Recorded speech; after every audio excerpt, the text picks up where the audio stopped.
औज़ुबिल्लाहिमिनश्शैतानिर्रजीम बिस्मिल्लाहिर्रहमानिर्रहीम। अच्छा, आज मैं आपके लिए ये इलेक्ट्रोस्टैटिक्स के इम्पॉर्टेंट एमसीक्यूज़ लाया हूँ ताकि आपकी तैयारी एनएमडी कैट की अच्छी हो जाए। ये यूनिट 6 है हमारा इलेक्ट्रोस्टैटिक्स का, और इसमें आइए हम अब इन सवालात को सॉल्व करते हैं।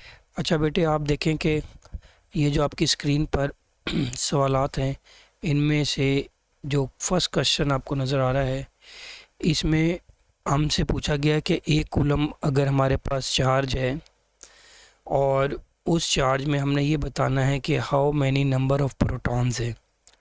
अच्छा, कभी एग्जामिनर आपसे नंबर ऑफ़ प्रोटॉन पूछ ले या नंबर ऑफ़ इलेक्ट्रॉन पूछ ले तो आपने इसको बड़ा सिंपली सॉल्व करना है एक फार्मूले से। जो फार्मूला हमारे पास आता है क्वांटाइजेशन ऑफ चार्ज से। क्वांटाइजेशन ऑफ चार्ज से हम ये जानते हैं कि चार्ज जब भी किसी ऑब्जेक्ट पे आता है तो वो एन ई आता है। अब हम ये कह सकते हैं कि अगर हमारे पास जितनी भी अमाउंट ऑफ चार्ज है तो उस अमाउंट ऑफ चार्ज में हम नंबर ऑफ़ इलेक्ट्रॉन्स मालूम कर सकते हैं। अच्छा, चूँकि इलेक्ट्रॉन पे चार्ज उतना ही होता है जितना प्रोटॉन पे होता है, तो हम इससे नंबर ऑफ़ प्रोटॉन भी मालूम कर सकते हैं। तो आज के बाद जब भी आपको चार्ज दिया हुआ हो तो और आपसे नंबर ऑफ़ इलेक्ट्रॉन या प्रोटॉन्स मालूम करने को बोले तो आप इसी से सॉल्व करेंगे।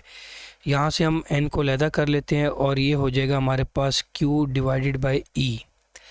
अब जैसे कि हमें दिया हुआ है कि q जो है वो 1 कूलम है, तो हम q की वैल्यू लिखेंगे 1 कूलम, और हमें पता है कि इलेक्ट्रॉन पर जो चार्ज होता है वो 1.6 10 की पावर -19 होता है। अच्छा बेटे, यहाँ पर एक और चीज़ आपने देखनी है कि यहाँ पर जब आप इसको डिवाइड करेंगे तो ये जो फाइनल रिज़ल्ट आएगा, कोशिश करें ये फाइनल रिज़ल्ट आप याद भी रखें। अगर आप 1/1.6 को सॉल्व करेंगे तो ये आ जाएगा आपके पास 6.25 10 की पावर 18 तादाद आ जाएगी। अच्छा, तो इसका मतलब ये हुआ कि हमारे पास एक कूलम में इतनी तादाद होती है, लेकिन आप अप्रॉक्सीमेट के लिए आप इसको याद रखें 6 मल्टीप्लाइड बाय 10 की पावर 18 इलेक्ट्रॉन्स या प्रोटॉन्स होते हैं। इसका फ़ायदा ये होगा कि अगर आपसे कभी भी पूछ लिया जाए, एग्जामिनर कह दे कि जनाब आप ये 2 कूलम पर बता दें। अब 2 कूलम पर बड़ा सिंपल है, 2 कूलम में कितने इलेक्ट्रॉन होंगे। जब आपको पता है कि एक कूलम में 6 मल्टीप्लाई बाय 10 की पावर 18 होते हैं तो आप उसको 2 से मल्टीप्लाई कर देना। इसी तरह अगर मैं कहूँ 10 कूलम में कितने हैं तो आप क्या करेंगे, ये जो आंसर आया ये तो हमारा एक कूलम के लिए आया है, तो आप इसको डायरेक्ट भी मेमोराइज़ करें 6 मल्टीप्लाई 10 की पावर 18 इलेक्ट्रॉन्स। तो फिर आप कितनी भी कूलम दिया हुआ हो तो आप उससे मल्टीप्लाई करके इलेक्ट्रॉन निकाल लें, क्योंकि ये एनएमडी कैट में आ जाता है। तो मैं ये कहूँगा कि फाइनली आपने इसको मेमोराइज़ भी कर लेना। अच्छा, नेक्स्ट क्वेश्चन की तरफ चलते हैं। यहाँ पर आप देखें तो आपको पता चल रहा है कि एक वो कहता है कि force of repulsion between 2 electrons at a certain distance is f। अब आप बजाय इलेक्ट्रॉनों के आप उनकी जगह एक प्रोटॉन्स रख दें, ठीक हो गया, सेम डिस्टेंस पर। अब उसने आपको कंफ्यूज करने के लिए मैस ऑफ प्रोटॉन दे दिया है और वो कह रहा है कि मैस ऑफ प्रोटॉन जो है वो 1836 या आप यूँ कह लें 1836 टाइम्स इलेक्ट्रॉन के मैस से ज़्यादा है मैस ऑफ प्रोटॉन। अब एक बात याद रखें बेटे, जो इलेक्ट्रिक फोर्स होती है वो मैथ्स पे डिपेंड नहीं करती। इलेक्ट्रिक फोर्स का फार्मूला आपने पढ़ा है कि Q1 Q2 over are square. तो आप देख लें ये इंडिपेंडेंट ऑफ मैथ है, तो आप इसका आंसर क्या देंगे। चूँकि पहले भी इलेक्ट्रॉन था, दो Q1 की जगह इलेक्ट्रॉन था और ये भी इलेक्ट्रॉन था, फिर बाद में सवाल में उसने कहा है कि इलेक्ट्रॉन को हमने हटा दिया, इधर Q1 की जगह बजाय इलेक्ट्रॉन के तो हमने प्रोटॉन लगा दिया। कहना ये चाह रहा है कि ये इलेक्ट्रॉन थे तो आप इसकी जगह प्रोटॉन लगा देंगे। लेकिन आप एक चीज़ को गौर करें कि की वैल्यू भी सेम है, डिस्टेंस भी कॉल एमसीक्यूज़ के सेम है, तो Q1 भी सेम है, क्योंकि प्रोटॉन, अगर हम इलेक्ट्रॉनों की जगह प्रोटॉन रख दें, इसको रिप्लेस कर दें प्रोटॉन से और इसको भी रिप्लेस कर दें, तो कोई असर नहीं आएगा, इसलिए हमारा आंसर एफ़ ही होगा। तो उम्मीद है ये सवाल भी आपको समझ आ गया होगा। तो यहाँ पे एक बात बहुत इंपॉर्टेंट एमसीक्यूज़ की याद रखें कि मैस पे डिपेंड नहीं करती, तो electric force is independent of the mass. Next question पर चलते हैं। अच्छा, इस टाइप का क्वेश्चन अगर आ जाए तो आपने कंफ्यूज नहीं होना। अगर आपके पास एक हॉलो मेटल है, स्फेयर है, और उसका रेडियस आपको 5 सेंटीमीटर दे दिया गया है, और वो कहता है कि उसकी सरफेस के ऊपर, जैसा कि यहाँ पे दिया हुआ है 10 वोल्ट दिया हुआ है, अब वो कहता है पोटेंशियल बताएं 2 सेंटीमीटर। अब यहाँ पर सिर्फ आपने ये देखना है कि कहीं आपको एक मेटेलिक सफ़ेयर दे दिया गया है, फ़र्ज़ कर लें यहाँ पर आपको एक मेटेलिक सफ़ेयर दे दिया गया है, और वो कहता है कि इसकी सतह पर 10 वोल्ट आ गया है। आप हमेशा याद रखें कि अगर हमारे पास कोई मेटेलिक सफ़ेयर है और उसकी सतह पर जितना भी वोल्टेज आ जाएगा, उतना ही वोल्टेज उसके अंदर आएगा।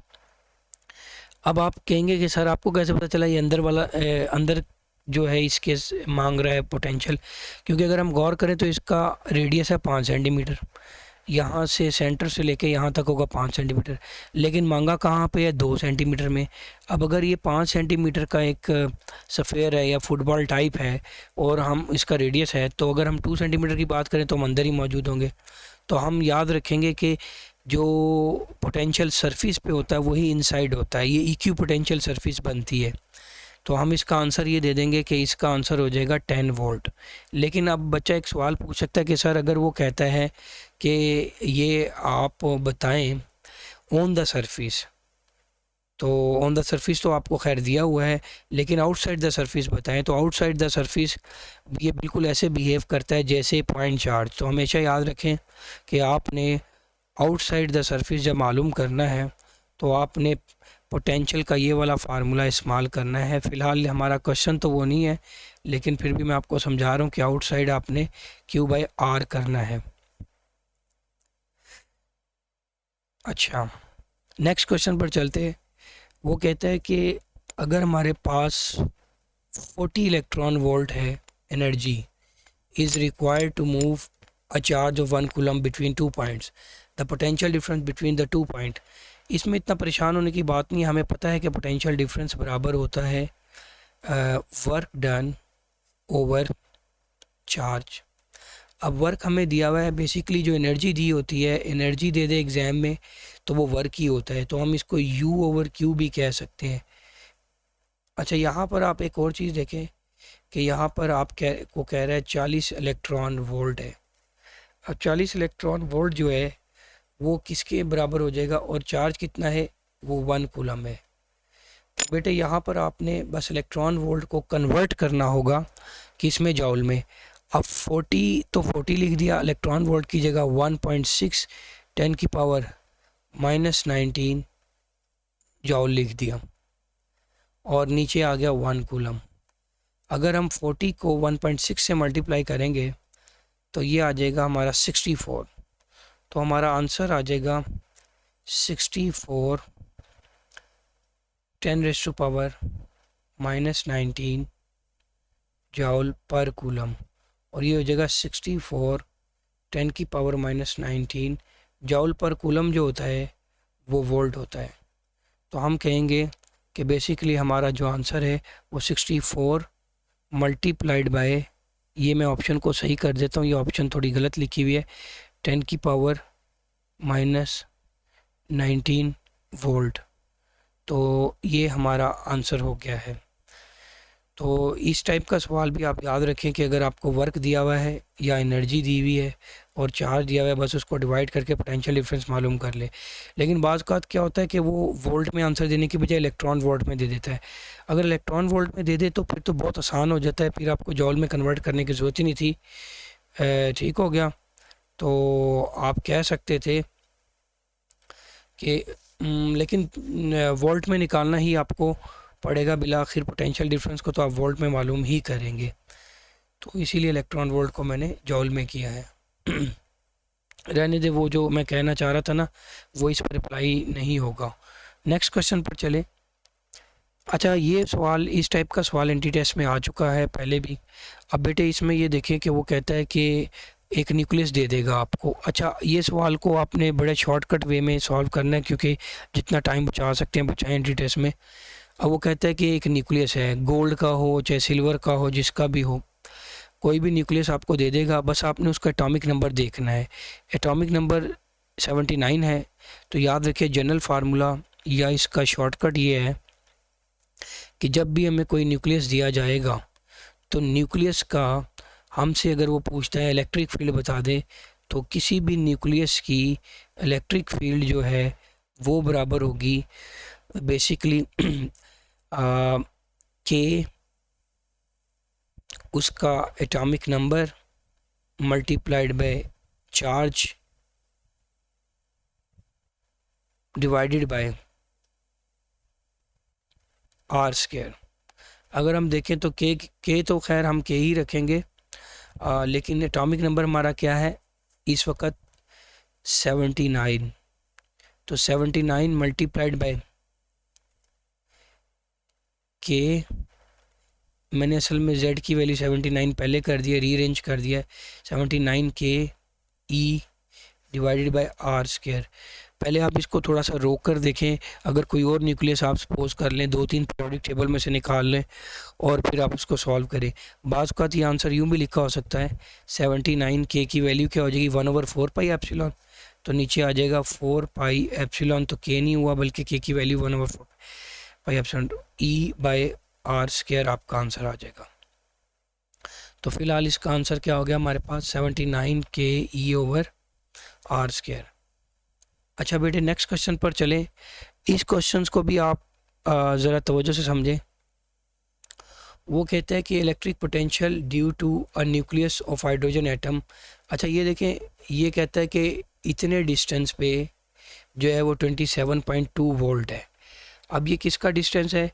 ये बेसिकली है ये डिस्टेंस दिया हुआ है और और वोल्टेज हमें दे दिया गया हाइड्रोजन का। लेकिन वो कह रहा है कि अगर हमारा डिस्टेंस सेम हो लेकिन बस हम हाइड्रोजन को रिप्लेस कर दें हीलियम से। अब आप सवाल को पहले समझे, हाइड्रोजन को उसने हीलियम में रिप्लेस कर दिया है। अब हम हाइड्रोजन का न्यूक्लियस देखते हैं क्या होता है। हाइड्रोजन के न्यूक्लियस में एक प्रोटॉन होता है, ठीक हो गया। लेकिन हीलियम जो होता है उसमें 2 प्रोटॉन होते हैं। अब इसका मतलब है इस पे जो चार्ज है Q हाइड्रोजन पे वो E है, ये हाइड्रोजन है और ये हीलियम है। अब हीलियम पर बेटे कितने चार्ज हो जाएगा? 2E हो जाएगा। इसका मतलब क्या हुआ? हालांकि डिस्टेंस दोनों का उसने सेम कहा है, उसने कहा है कि इस मुकाम पर पोटेंशियल बताएं, इस मुकाम पर पोटेंशियल दे दिया उसने। अगर आप थोड़ा सा गौर करें तो सिर्फ एक चीज़ में तब्दीली आई है, और वो क्या हुई है कि ये जो अमाउंट ऑफ चार्ज है ये E से 2E हो गई है जब हाइड्रोजन से हीलियम में कन्वर्जन हुई है। अब हम देखते हैं कि जो पोटेंशियल का है उसका फार्मूला क्या होता है। वो फार्मूला होता है बेसिकली के क्यू बाय आर या 1/4 pi epsilon q by r, k q by r. लेकिन आप देखें तो सिर्फ इस सवाल में क्यू की वैल्यू तब्दील हो रही है। अगर आप गौर करें तो क्यू डबल हो गया तो वोल्टेज भी डबल हो जाएगा। यहाँ से हम रिलेशन निकाल सकते हैं कि पोटेंशियल का डायरेक्ट ताल्लुक़ है चार्ज के साथ। तो अगर उसका 27 था हाइड्रोजन का, हम कहते हैं जी हाइड्रोजन का जो था वो जैसा कि मेंशन है 27.2 वोल्ट है, तो हीलियम का कितना हो जाएगा? हीलियम का इसका डबल हो जाएगा। तो ये हो जाएगा 27 को डबल कर दें तो तकरीबन 54.4 वोल्ट आपका आंसर आ जाएगा। तो सवालात को पहले गौर से देखें, चाहे आप इसको रोक कर देख लें, कोशिश करें कि इस सवाल को रोक दिया करें और ख़ुद से सॉल्व करें। मैंने तो सोल्यूशन किया हुआ है, पहले आप ख़ुद से करने की कोशिश करें। अगर ना हो तो फिर इसको आगे चलाकर वीडियो को देख लें। जितना आप सवाल को समझेंगे, रोकेंगे, रोक कर देखेंगे तो उतना आपकी प्रैक्टिस ज़्यादा होगी। मेरे सोल्यूशन को बाद में देखें, ठीक हो गया। अच्छा बेटे, वो कहता है कि if E is the electric intensity of an electrostatic field then the electrostatic energy density is proportional to. असल में जो इलेक्ट्रिकल एनर्जी होती है कैपेसिटर में जो स्टोर होती है अगर आप उसका फार्मूला देखें तो आपको पता है कि हमने ये पढ़ रखा है एनर्जी के। मैं सारे फार्मूले लेता हूँ ताकि आपकी प्रैक्टिस अच्छी हो जाए। यहाँ पर इससे मुराद कैपेसिटर है, इस सवाल में मेंशन मैं कर देता हूँ कि ये कैपेसिटर की बात कर रहा है। अच्छा बच्चों, यहाँ पर देखो कि कैपेसिटर जो है उसकी एनर्जी का फार्मूला, सारे फार्मूले लिखूँगा और ये फार्मूले अगर आपको आते हैं तो इंशाल्लाह आपका एनर्जी वाला सवाल सॉल्व होगा। और आमतौर पे एनएमडी कैट में ये सवाल ज़रूर आता है, नम्स के पेपर में भी आ जाता है और मुख्तलिफ एंटी टेस्ट में भी। ये एनर्जी का फार्मूला हाफ़ क्यू वी, ये फार्मूला भी मैंने क्लासरूम में बताया हुआ है। और एक और फार्मूला होता है हाफ़ सी वी स्केयर, क्योंकि हमने क्यू की वैल्यू डाल दी सी वी, तो ये सी वी स्केयर हो गया। अच्छा, ये फार्मूले दोबारा लिखने का मकसद है कि ताकि आपको ये जहन में रहे कि ये फार्मूले हैं और आपकी प्रैक्टिस बार बार हो जाए। मैंने क्यू की वैल्यू डाली थी, क्या बोला, सी वी, तो मेरे पास 1 से इक्वेशन नंबर 2 आ गई। लेकिन अगर मैं वी की वैल्यू डालता 1 में तो क्यू बाय सी डालता तो वो वैल्यू क्या आ जानी थी, वो एनर्जी की वैल्यू आ जानी थी हमारे पास हाफ और क्यू स्क्वायर बाय सी। वैसे मैंने इन चीज़ों का बताया हुआ है क्लासरूम में, लेक्चर में, कि ये वाला फार्मूला पैरेलल में ज़्यादा अप्लाई होगा और ये वाला फार्मूला सीरीज़ में अप्लाई होगा। अच्छा, लेकिन अभी हमारा सवाल तक हम नहीं पहुँचे। सवाल क्या है कि एनर्जी की बात वो कर रहे हैं। अच्छा मेरे बेटे, अगर आप ये इक्वेशन नंबर 2 देखें तो इसमें आप सी की वैल्यू क्या डाल सकते हैं कैपेसिटेंस की, A epsilon E R by D, और वी की वैल्यू क्या डाल सकते हैं, ई डी। जब आप इसमें 4 और 5 2 में पुट करेंगे, ये मैं जानकर इतना लंबा कर रहा हूँ, आपने इतना लंबा सॉल्व नहीं करना, ताकि मैं तो प्रैक्टिस के लिए करवा रहा हूँ ताकि आपको आइडिया हो कि क्या क्या फार्मूले एग्ज़ाम में इस्तेमाल हो सकते हैं। अब हमें पता है कि अगर हम सी की वैल्यू इसमें डालेंगे तो ये क्या हो जाएगा, energy half A epsilon E R by D. बाज़ का प्रैक्टिस करवाने के लिए हम किसी सवाल को लॉन्ग कराते हैं, इसका हरगिज़ मतलब ये नहीं है कि आप एग्ज़ाम में भी उसको इसी तरह सॉल्व करेंगे। अच्छा, वी की जगह क्या लगा देंगे, ई स्क्वायर डी स्क्वायर। अब ये डी डी से कैंसिल हो जाएगा। और उसने पूछा एनर्जी डेंसिटी। अगर आपको पता है कैपेसिटर की जो प्लेट्स होती हैं उनके दरमियान में अगर हम देखें तो ये डिस्टेंस है डी और ये एरिया है ए, तो एरिया मल्टीप्लाई बाय डिस्टेंस हो जाता है ये वाला वॉल्यूम, ये जो प्लेटों के दरमियान में पाया जाता है। तो एनर्जी डेंसिटी कैसे बनेगी, ये जो इक्वेशन आपके सामने मौजूद है, ये इक्वेशन नंबर 6, अगर मैं इसको ए डी से डिवाइड कर दूँ तो एनर्जी डेंसिटी बन जाएगी। लेकिन जब मैं ए डी से डिवाइड करूँगा लेफ़्ट साइड पे तो ये यू नहीं रहेगा बल्कि you over A D energy density बन जाएगा। लेकिन जब मैं इधर परली साइड पे पुट करूँगा तो ये हो जाएगा half A epsilon E R E square, और ये क्या हो गया, चूँकि डी कैंसिल होकर डी रह गया था यहाँ पे, नीचे वाला डी ऊपर वाले डी स्क्वायर से, तो ये नीचे ए डी आ जाएगा और डी डी से कैंसिल, ए से कैंसिल, तो ये बन गया एनर्जी डेंसिटी। और एनर्जी डेंसिटी जो है वो डायरेक्टली प्रोपोर्शनल है ई स्क्वायर के। अब याद रखें, आप एंटी टेस्ट के हवाले से इतना लंबा सॉल्व नहीं करना, लेकिन इसका फ़ायदा आपको ये होगा कि अगर ये फार्मूले आपको आते हैं ना तो इनमें से सवालात आते हैं, इक्वेशन 1 से भी आता है, 2 से भी आता है, 3 से भी आता है। ठीक हो गया, ये जितनी भी इक्वेशन लिखी हुई है इनसे आता है। अगर कोई मसला हो तो आप नीचे कमेंट कर देना तो मैं उसका आंसर भी दे दूँ। नेक्स्ट क्वेश्चन पे चलें। The coulomb force between 2 point charges is F. देखिए वो कह रहा है कि दो कूलम फोर्स कह दे, इलेक्ट्रिक फोर्स कह दे, इलेक्ट्रोस्टैटिक फोर्स कह दे, एक ही बात है। तो वो कहता है कि फोर्स एफ है if magnitude of each charge is doubled. अगर हम जनाब मैग्नीट्यूड फोर्स चार्जेस का डबल कर देंगे और डिस्टेंस को हम चार्जेस के हाफ कर देंगे तो फोर्स पर क्या असर पड़ेगा। आइए हम देख लेते हैं जल्दी से। एफ इज़ इक्वल टू, इस टाइप का सवाल इजी होता है लेकिन फिर भी बच्चा कंफ्यूज हो जाता है। ये कूलम फोर्स है, अगर इसको भी डबल कर देंगे, इसको भी डबल कर देंगे तो ऊपर 2 मल्टीप्लाई बाई 2 4 का इजाफा हो जाएगा, 4 के Q1 Q2। असल में मैंने जो डबल डबल किया तो डबल डबल मल्टीप्लाई होकर 4 हो गया। अच्छा, आर स्क्वायर है तो आर स्क्वायर को आधा करना है तो आर बाई 2 का स्क्वायर कर दें, are square by 4।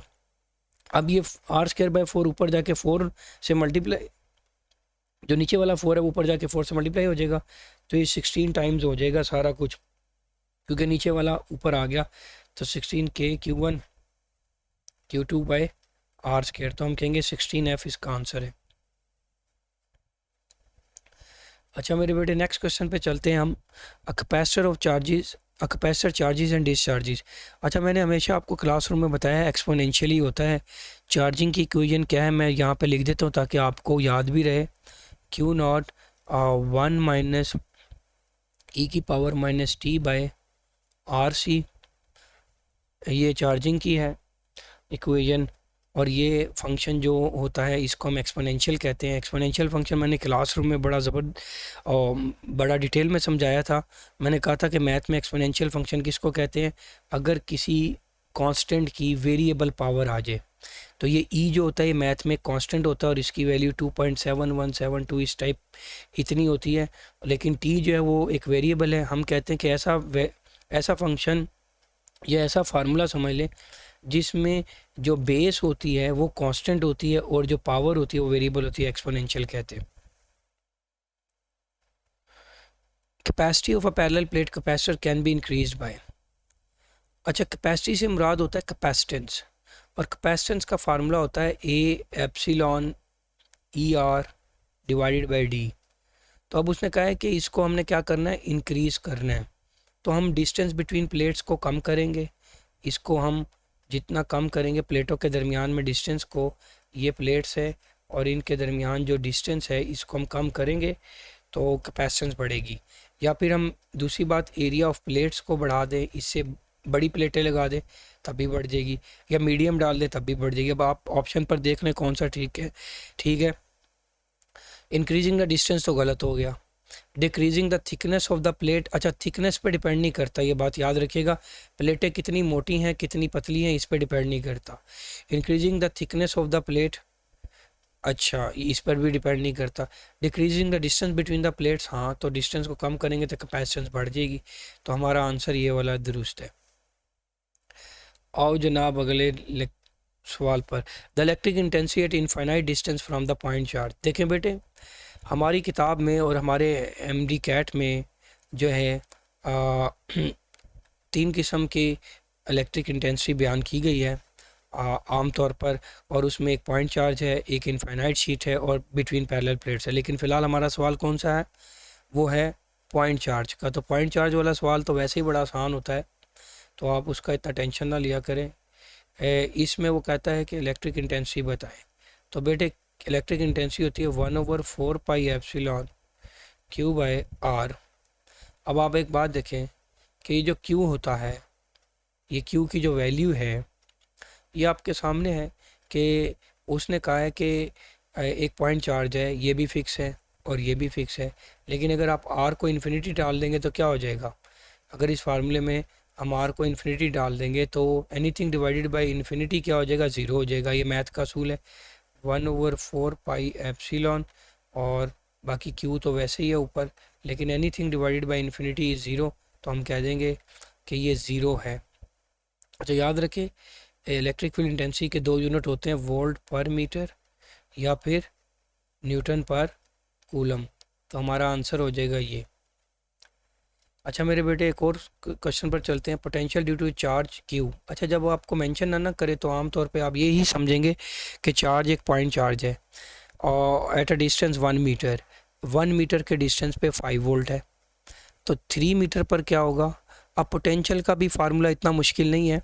Point charge का पोटेंशियल का फार्मूला आप याद रखें, 1/4πε/Q/r। अब वो कहता है डिस्टेंस को हमने 3 गुना कर दिया, 1 मीटर पे था 5 वोल्ट, 3 मीटर पे क्या हो जाएगा। तो देखो बेटे, ये तो कांस्टेंट है, आप इसको यूं भी लिख सकते थे ना, K/Q/r। के तो कांस्टेंट है और Q भी फ़िलहाल उसने कांस्टेंट ही रखा हुआ है, तो R के साथ हमें पता है कि इन्वर्स ताल्लुक़ है। अच्छा यहाँ पे याद रखें, पोटेंशियल का ताल्लुक R के साथ इन्वर्स होता है, लेकिन इलेक्ट्रिक फील्ड का R के स्क्वायर के साथ इन्वर्स होता है। और सिर्फ ये आपको बताने के लिए ताकि आपको कोई इलेक्ट्रिक फील्ड का सवाल आ जाए तो अगर यही सवाल इलेक्ट्रिक फील्ड में कन्वर्ट हो जाए तो उसका आंसर थोड़ा सा चेंज हो जाएगा। फ़िलहाल आप ये देखें कि अगर आपने 1 मीटर से 3 मीटर कर दिया है तो जाहिर सी बात है डिस्टेंस बढ़ा दिया है तो वोल्टेज कम हो जाएगा। तो अगर पहले वोल्टेज जो था वो 5 था तो डिस्टेंस बढ़ाने से वो कम हो जाएगा तो 5/3 वोल्ट हो जाएगा। तो 5 वोल्ट/3 हमारा ये आंसर है, बेस्ट ऑप्शन। मैं फिर आपको बार बार कह रहा हूँ, आप इसको वीडियो को रोकें, ठीक हो गया। पहले खुद से सॉल्व करें, सवाल को देखें, फिर जब आपका हो जाए तो फिर आप इससे मैच कर लें। ये ज़्यादा आपकी अच्छी प्रैक्टिस हो जाएगी, ना कि आप सिर्फ मेरी वीडियो को ही देखते रहें, क्योंकि आपकी प्रैक्टिस इंपॉर्टेंट है। अब यहाँ पे आप रोक सकते हैं वीडियो, आप खुद से सॉल्व करें, फिर अगला तो स्टेप मुझे सॉल्व मैं करूँगा ही, तो आपको मिल ही जाएगा। अब वो कहता है 2 opposite point charges each of magnitude 1 coulomb 2 metre दूर है, the electric potential at a middle point between them is. अच्छा, अगर आपके पास दो इक्वल चार्जेस हों, जैसे एक पॉजिटिव और एक नेगेटिव, और उनका मैग्नीट्यूड बराबर है, जैसे कि वो कहते हैं 1 कूलम है और ये भी 1 कूलम है, ये +1 कूलम है, ये -1 कूलम है, और आपसे पूछ लिया जाए कि मिड पर आप पोटेंशियल बताएं, तो याद रखें बेटे, पोटेंशियल एक स्केलर क्वांटिटी है, तो ये ऐड भी स्केलर की तरह ही होता है। तो इसका पोटेंशियल पॉजिटिव होगा और इसका पोटेंशियल नेगेटिव होगा। अब होगा ये कि मिड पॉइंट पे अगर हम गौर करें तो फ़र्ज़ कर लें कि ये 2 मीटर दूर है, जैसा कि सवाल में भी कहा गया, लेकिन हमने 1 मीटर पे बताना है। मिड मिड तो 1 ही मीटर ही बनेगा ना सवाल के मुताबिक फ़िलहाल। तो अब आप देखें कि इसका नाम Q1 रख दें और इसका नाम आप Q2 रख दें। अगर आप देखें तो Q1 बराबर है Q2 के, Q1 इज़ इक्वल टू, फ़िलहाल सवाल में Q2 बराबर है Q के, मैग्नीट्यूड बराबर है, साइन चाहे चेंज है लेकिन मैग्नीट्यूड उनका बराबर है। अब यहाँ पे हम कहेंगे कि पोटेंशियल जो 1 की वजह से है वो क्या है, के Q/R पॉजिटिव में होगा। लेकिन अगर हम कहें कि ये Q2 है तो इसकी वजह से जो पॉइंट, ये मान लो R है, ये भी R है, 1 मीटर कर लें, आपकी मर्ज़ी है। तो V2 जो है, R की जगह 1 भी लिख सकते हैं, खाली ऊपर प्लस KQ रह जाएगा। अब ये जो सेकंड चार्ज है, इसकी वजह से असल में चूँकि नेगेटिव है तो पोटेंशियल भी नेगेटिव होगा, तो ये -KQ/R या -KQ कर लें। अब इधर नेट पोटेंशियल निकालना है, तो नेट पोटेंशियल बिल्कुल ऐसे ही निकलेगा, क्योंकि स्केलर क्वांटिटी है तो बस हम इसको ऐड कर देंगे। तो ये क्या हो जाएगा, +KQ -KQ, और ये मेरे बेटे 0 हो जाएगा। अभी ये सवाल जो है वेरी सिंपल था, आप इसको थोड़ा सा और प्रैक्टिस करें, ठीक हो गया। कोशिश करूँगा कि मैं इस चैप्टर का जो है लेक्चर्स भी डालूँ इंशाल्लाह। अब मैं रमज़ान में सहरी में एक लेक्चर इंशाल्लाह ताला जो है ज़रूर पुट करने की पूरी कोशिश करूँगा, अल्लाह ताला हिम्मत देगा तो इंशाल्लाह। What will the electric potential energy of 7 nano coulomb charge that is 2 centimetre from a 20 nano coulomb charge. अच्छा, ये सवाल थोड़ा सा बच्चों के गलत कर देते हैं, हमने काफ़ी अरसे सालों से देख रहे हैं कि बच्चे से ये सॉल्व नहीं होता, ख़ास तौर पर NMD कैट वाले बच्चे से। हालांकि इट इज़ वेरी सिंपल, मैं आपको इसका शॉर्ट ट्रिक बताऊंगा। यहाँ पे आपको 2 चार्ज दिए जाएंगे। अच्छा, एक चार्ज होगा जिस से दूर कोई चार्ज रखा जाएगा। मैं एक मिसाल देता हूँ, वो कहता है कि 20 नैनो कूलम जो है चार्ज है, उससे दूर एक 7 नैनो कूलम चार्ज है, ठीक है। अब आपने ये देखना है कि पोटेंशियल एनर्जी किसकी है। अगर आप गौर करें तो पोटेंशियल एनर्जी है 7 नैनो कूलम की, जो हमने मालूम करनी। इसका शॉर्ट ट्रिक ये है कि मेरे बेटे, आपने यहाँ पर क्या करना है, एनर्जी जो है ना वो बराबर होगी पोटेंशियल मल्टीप्लाइड बाय चार्ज। अब यहाँ पे पोटेंशियल क्या है, पोटेंशियल किसका लेना है और चार्ज कौन सा लेना है। अच्छा, जिसकी एनर्जी मालूम करनी है ना, आप समझें वो Q है, और आपने उसको यहाँ पे लिख देना है 7 नैनो कूलम। नैनो का मतलब 10 की पावर -9, और पोटेंशियल, अच्छा अब जिस चार्ज से वो दूर पड़ा हुआ है उसको आप सोर्स चार्ज समझ लें, उसको आपने उसका पोटेंशियल मालूम करना है, KQ/R। अब KQ/R, KQ/R, और ये हो जाएगा, अब हम वैल्यू पुट कर लेंगे 9 × 10 की पावर 9, और हमारा जो सोर्स चार्ज है वो है 20 मल्टीप्लाइड बाय 10 की पावर -9, और हमारा जिसकी एनर्जी मालूम करनी है वो चार्ज आपको एमसीक्यूज़ में देखना होगा कौन सा है, 7 नैनो कूलम। तो आप यहाँ पे लिखेंगे 7 multiplied by 10⁻⁻9 divided by 2 centimetre. अच्छा, 2 सेंटीमीटर का मतलब है 2 मल्टीप्लाई 10⁻⁻2 मीटर। अब बेटे आप इसको सॉल्व करें। अच्छा, यहाँ पर ये 10⁻9 10⁻⁻9 से कैंसिल हो गया। अब आप देख लें कि यहाँ पर 10⁻⁻9 ऊपर है और नीचे से 10⁻⁻2 ऊपर आएगा तो +2 हो जाएगा। पहले आप 10 की पावर को सॉल्व करना चाहिए, उसको सॉल्व कर लें तो ये रह जाएगा 10⁻⁻7। अब ये 9 है और ये 20 है और ये 7 है। 20 को 7 से मल्टीप्लाई करें तो 140 हो गया। 140 को 9 से मल्टीप्लाई करें तो आप इसको देखें 90 और ये तकरीबन हो गया आपके पास। अच्छा, 140 को मल्टीप्लाई करना है 0 6 12।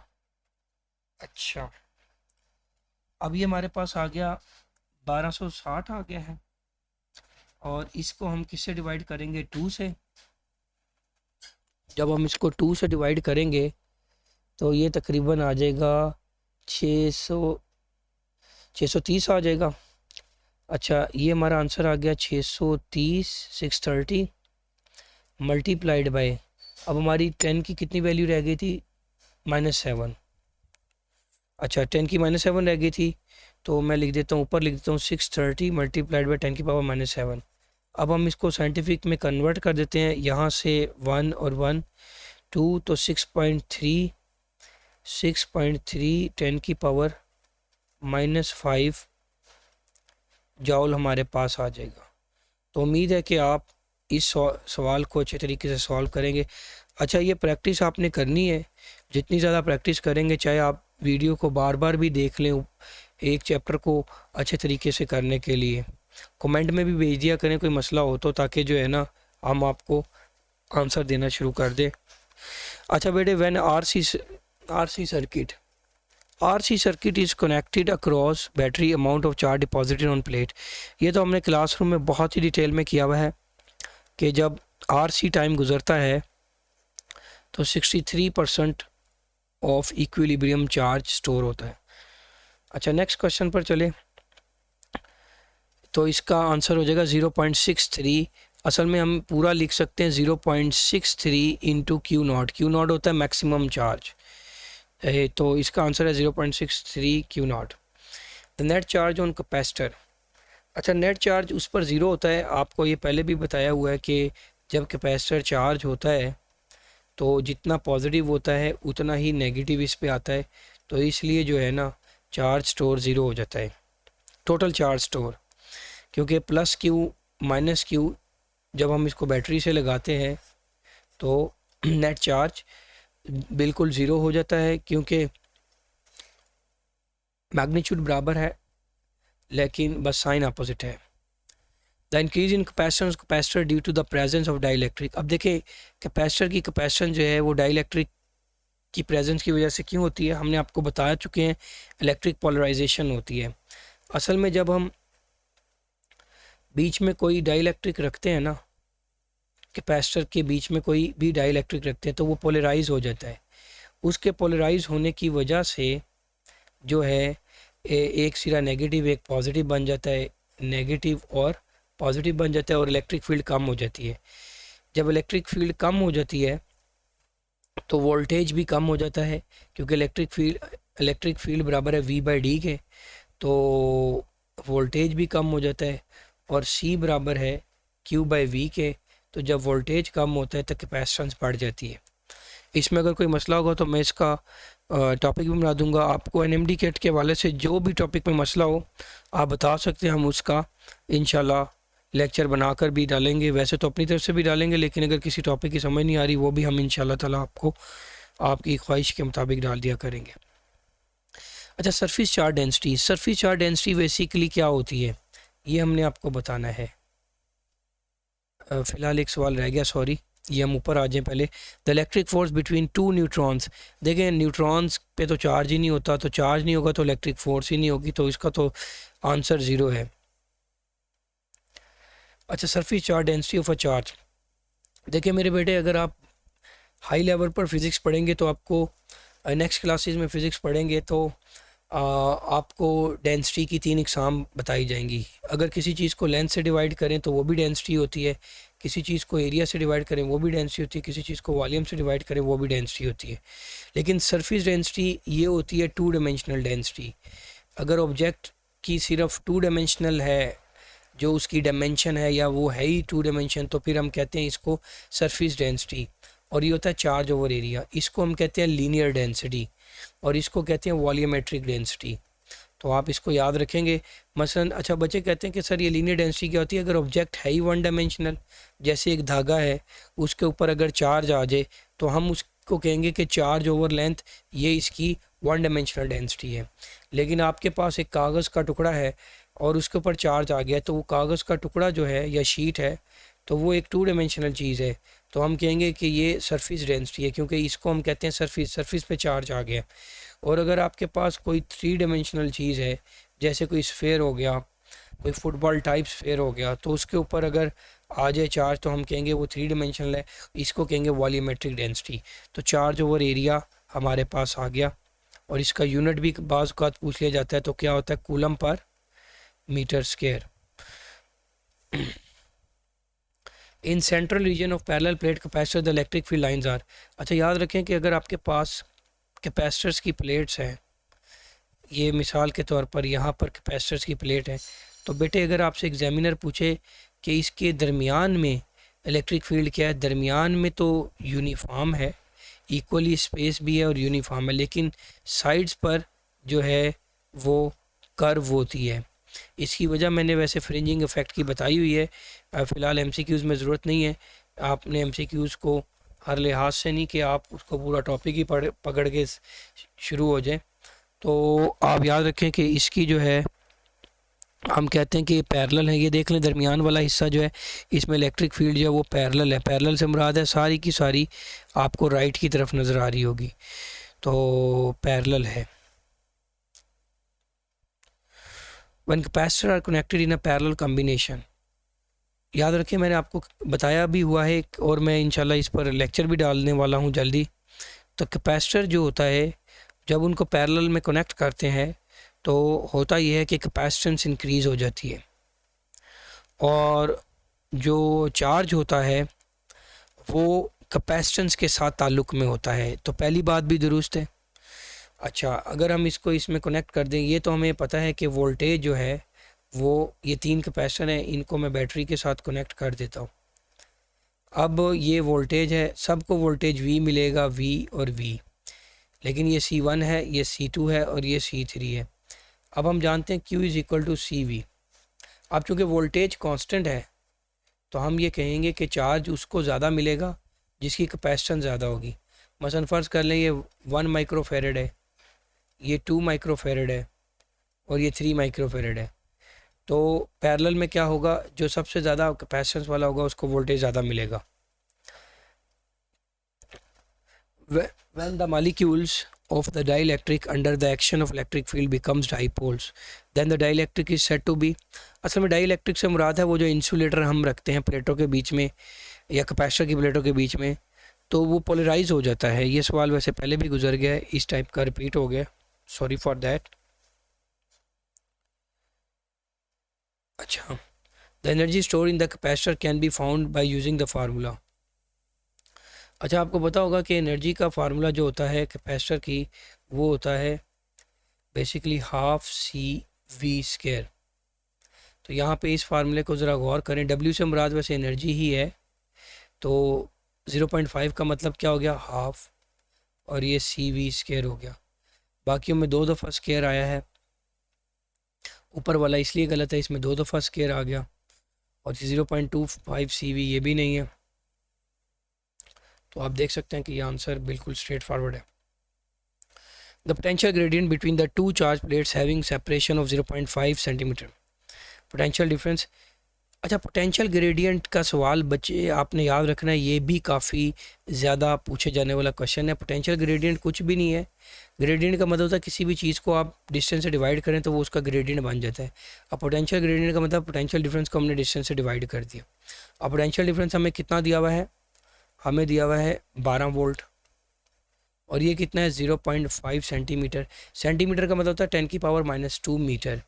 ये ऊपर चला जाएगा, 12 volt multiplied by 10⁻² divided by 0.5। 0.5 को मैंने आपको हमेशा कहा है कि 1/2 लिखें, तो 12 ओवर 1/2, जो वो जो 0.5 आएगा 1/2 तो मैं ऊपर ही ले जाता हूँ, उसको 2 बन जाएगा, वो 1/2 जो है नीचे से ऊपर आके, तो ये हो गया 10⁻²। तो ये हो गया 2400 न्यूटन पर कूलम भी कह सकते हैं आप, 2400 वोल्ट पर मीटर भी कह सकते हैं। तो ये हमारा पोटेंशियल ग्रेडियंट आ गया। थैंक यू, अल्लाह हाफिज़। अच्छा, इलेक्ट्रोस्टैटिक्स की उम्मीद है कि मैं 1 या 2 मज़ीद इसी तरह के एमसीक्यू डालूंगा, तो उसके बाद आपकी तैयारी जो है वो मुकम्मल हो जाएगी। थैंक यू, अल्लाह हाफिज़। और बाकी लेक्चर्स भी पुट कर दूंगा ताकि आपको मसला ही ना हो इंशाल्लाह। थैंक यू, अल्लाह हाफिज़।